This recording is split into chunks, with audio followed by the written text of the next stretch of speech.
Olá e sejam bem-vindos a mais uma análise aprofundada. Hoje a gente vai encarar uma das perguntas que, assim, mais tiram o sono de todo mundo. Qual é o futuro do trabalho? Uma pergunta de milhões, literalmente. Exato.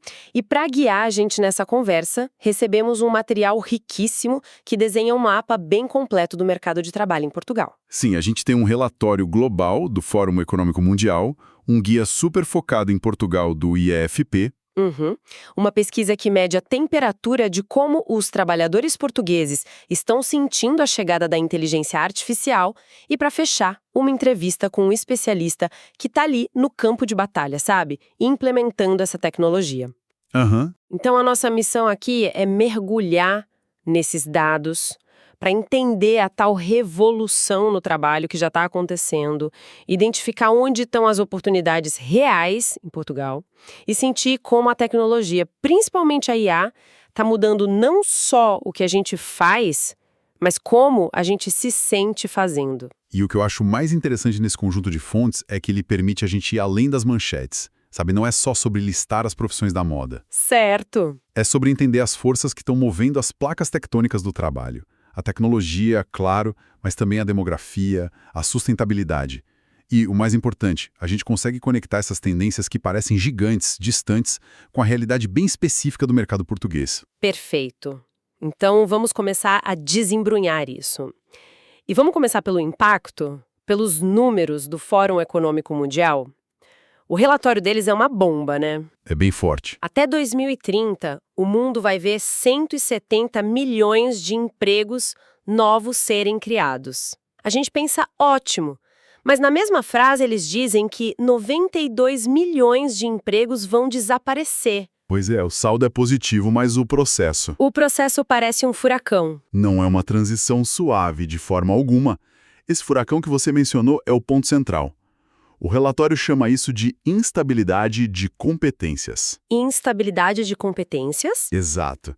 A tecnologia está evoluindo num ritmo muito, mas muito mais rápido do que a nossa capacidade de aprender coisas novas. Isso afeta todo mundo. A projeção é que quase 2 em cada 5 trabalhadores vão precisar se reinventar de alguma forma. 2 em cada 5. Isso é... Nossa, é quase metade da força de trabalho. Mas as empresas estão cientes disso, certo? O que elas estão fazendo? Sim, e essa é a parte otimista da história. O estudo mostra que 85% das empresas já entenderam o recado e estão investindo pesado em requalificação, nos famosos reskilling e upskilling. Aham. Elas sabem que não podem simplesmente demitir todo mundo e contratar gente nova. Elas precisam desenvolver os talentos que já têm.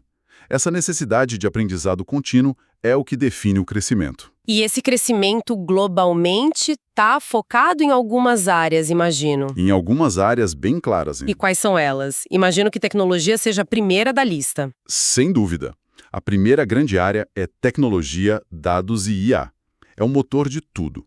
Profissionais como especialistas em Big Data, engenheiros de IA, analistas de cibersegurança, a demanda por eles é, assim, insaciável. Ok, essa era a esperada. A transição para uma economia verde não é só um discurso bonito, é uma máquina de criar empregos. Engenheiros de energias renováveis, especialistas em mobilidade elétrica.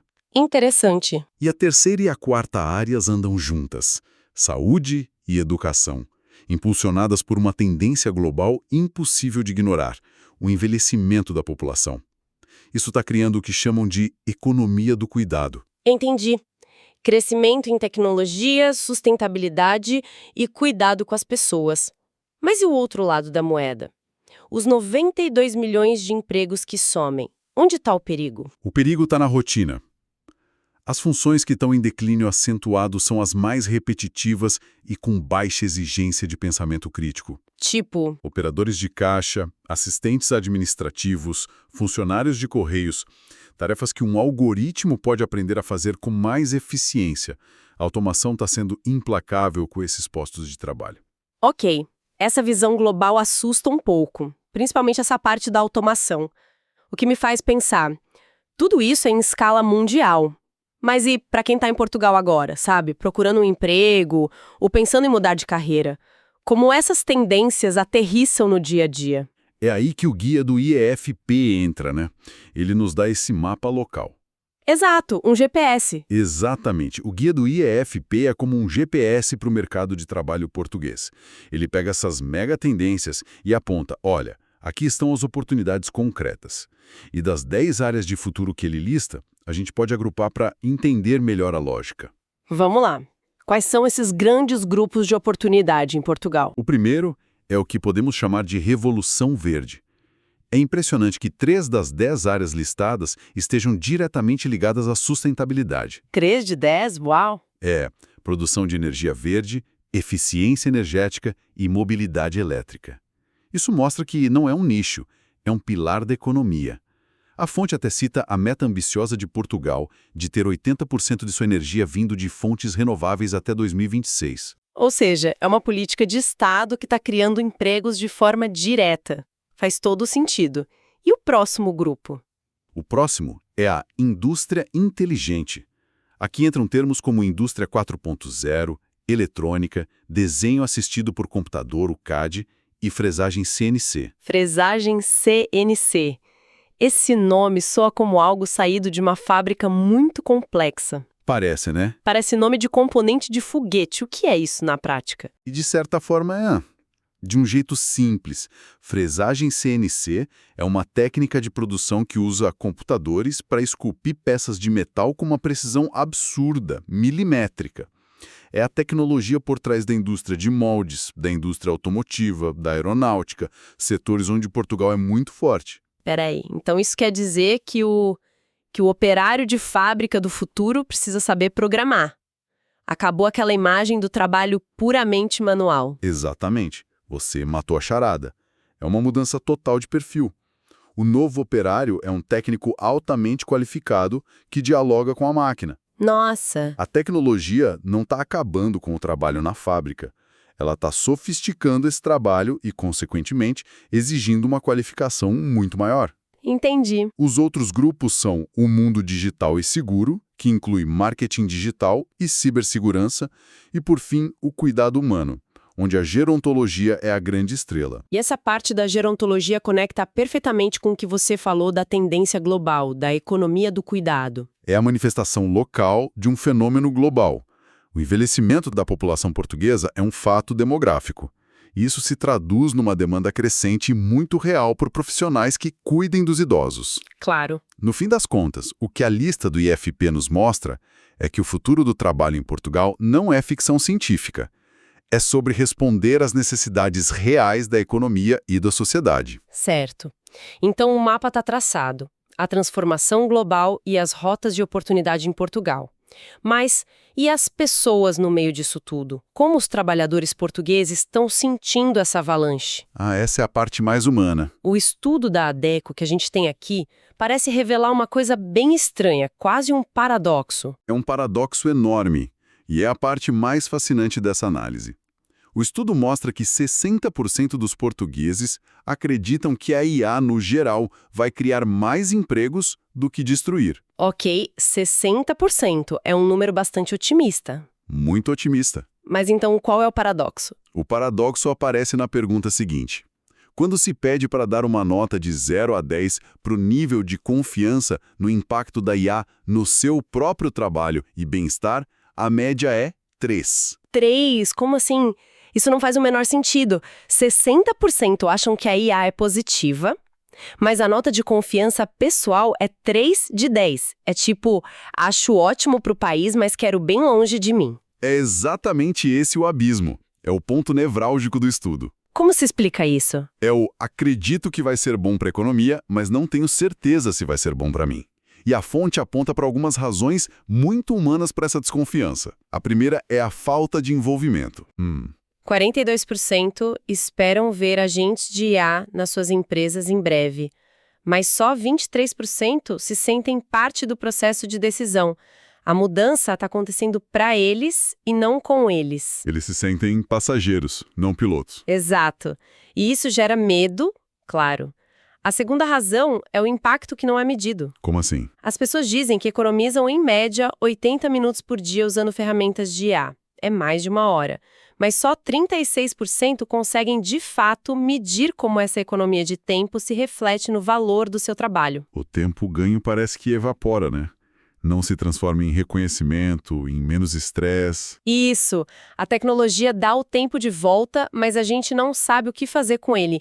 E isso nos leva à terceira razão, que é a mais profunda, a questão do propósito. A pesquisa revela que apenas 38% dos portugueses sentem um forte senso de propósito no trabalho diariamente. A IA, por si só, é só uma ferramenta. Ela não está resolvendo essa crise de significado. A mensagem para as empresas é muito clara, então. Claríssima. Não basta jogar a tecnologia no colo dos funcionários. É preciso comunicar, treinar e, acima de tudo, envolvê-los na construção desse novo jeito de trabalhar. Essa falta de conexão me leva direto para a nossa última fonte, que é a visão de quem está do outro lado, ajudando as empresas a fazerem essa transição. A entrevista com o Ricardo Lebre, da NTT Data, parece trazer a perspectiva de quem está com a mão na massa. Sim, ele basicamente confirma que as empresas portuguesas acordaram. Ele diz que a fase de pequenas provas de conceito, de testar a IA num cantinho, acabou. Já era. Já era. Agora a necessidade de uma adoção mais estruturada. A pergunta mudou de será que eu devo usar IA?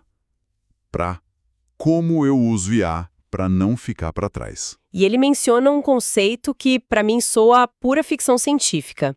IA agêntica. Uma força de trabalho digital. A gente está falando de robozinhos de software conversando uns com os outros para fazer o nosso trabalho. É uma ótima maneira de visualizar. A ideia de agentes é que, em vez de um grande modelo de linguagem monolítico, tipo um cérebro gigante, você tem sistemas menores, ágeis e super especializados em tarefas específicas. Como uma equipe de especialistas. Exato, uma equipe à sua disposição. O exemplo que a fonte dá é perfeito para tornar isso concreto. Imagina uma equipe de pequenos agentes de IA, especialistas em segurança no trabalho numa fábrica. E como isso funcionaria na prática? Um colaborador em tempo real pode estar diante de uma máquina e perguntar no celular: qual o procedimento de segurança para operar este equipamento? E um agente, que só sabe sobre aquilo, responde na hora com a informação exata. Nossa! É a tecnologia funcionando como um anjo da guarda super especializado para cada trabalhador. E o Ricardo Lebre afirma que isso não é um sonho. Já está sendo implementado em clientes em Portugal. Uau! Isso muda tudo. Não é a IA substituindo a pessoa, mas dando superpoderes a ela. Precisamente. E isso amarra a conclusão principal dele, que é muito forte. A economia digital não é o futuro, é o presente. O agora. É o agora. Ele compara esta transformação à revolução industrial, afirmando que daqui a alguns anos, não usar IA numa empresa vai ser como tentar operar uma fábrica sem máquinas. Quem não abraçar essa realidade agora, simplesmente não terá lugar no mercado que está se formando. Que jornada! A gente começou com a revolução global de competências, aterrissou nas 10 áreas de oportunidade mais quentes em Portugal. Medimos a febre da força de trabalho. Com toda a esperança e o medo em relação à IA. E fechamos com essa visão estratégica de como integrar essa tecnologia de forma inteligente nas empresas. E se a gente tiver que destilar uma grande reflexão de tudo isso, é que o debate nunca foi humanos versus máquinas. O verdadeiro potencial, a verdadeira revolução, acontece quando a tecnologia é usada para amplificar o que nos torna humanos. Sim. Quando ela nos liberta das tarefas robóticas para que a gente possa focar na criatividade, no pensamento crítico, na empatia, na liderança. E olha que interessante. São exatamente essas as competências que o primeiro relatório que vimos, do Fórum Econômico Mundial, aponta como as mais valiosas para o futuro. Uma conclusão poderosa que fecha o círculo perfeitamente. E isso deixa a gente com um pensamento final para quem nos ouve. A fonte falou em uma força de trabalho digital que nos apoia. Então, fica a reflexão. Se fosse possível montar uma equipe pessoal de pequenos agentes de IA para ajudar no nosso dia a dia, profissional ou pessoal, quais seriam as primeiras tarefas que a gente entregaria a eles? Como seria essa nossa equipe digital dos sonhos?